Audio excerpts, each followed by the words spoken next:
દિવ્યાંગ ભાઈ બહેનો અને અંધજનો માટે વિશેષ દર્શન યાત્રાનું આયોજન કરવામાં આવ્યું છે, જેમાં જય દ્વારકા, સોમનાથ, ચોટીલા, વીરપુર સહિતના પવિત્ર સ્થળોની દર્શન કરશે। આ યાત્રાની શરૂઆત વડોદરાના કેવડાબાગ મંદિરથી કરવામાં આવી હતી।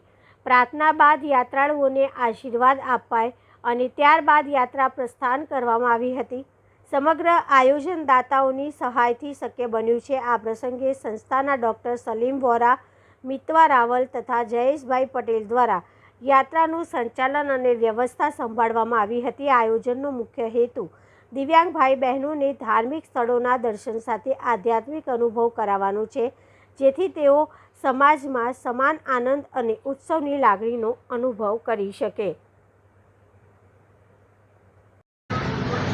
આજે નિસહાય માનવ કલ્યાણ સંઘ અને શ્રી હરિસેવા દ્વારા અમે લગભગ 51 અંધ અને દિવ્યાંગ પરિવારો સાથે દ્વારકા, સોમનાથ, વીરપુર, ચોટીલા વગેરે જઈએ છીએ।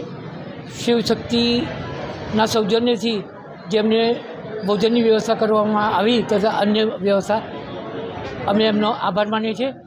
આ ધાર્મિક યાત્રાઓ ખરેખર સમાજ દ્વારા થઈ છે અને અંધજનોને દ્રષ્ટિ નથી, પણ દ્વારકાધીશ શિવશક્તિમાં જ દર્શન થઈ ગયા।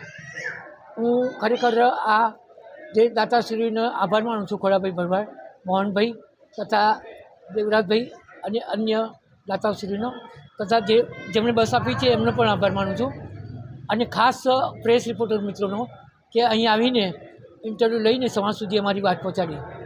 સલીમ કાકા, આગળ તમે શું કહેવા માગશો? આજે તમે પ્રસ્થાન કરવાનું જ્યારે અહીંયા જમણવાર કર્યો, કઈ જગ્યા પર જમણવાર કર્યો, અને બીજી વસ્તુ આગળ કઈ રીતની તમારી આગળ દર્શનની યાત્રા હશે? અહીંથી અમે દ્વારકા જઈશું, ત્યાં રાત્રે રોકાણ છે અને બંને ટાઈમનું દર્શન કરીને ત્યાં ભોજન લઈશું। બીજે દિવસે સોમનાથ અને ત્રીજે દિવસે અમે ચોટીલા અને વીરપુર, અને સોમવાર રાત્રે અમે અહીંયા પ્રસ્થાન કરીશું। લગભગ બધી જ જગ્યાએ અમને સમાજનો બહુ સારો સહકાર મળ્યો છે અને મળતો રહેશે।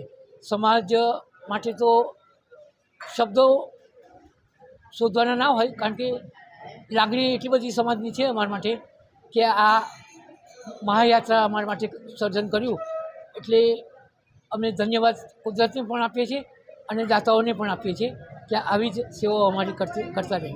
આજે દાતાઓને શું કહેવા? દાતાઓ ખરેખર ઈશ્વરનું રૂપ લઈને આવ્યા છે।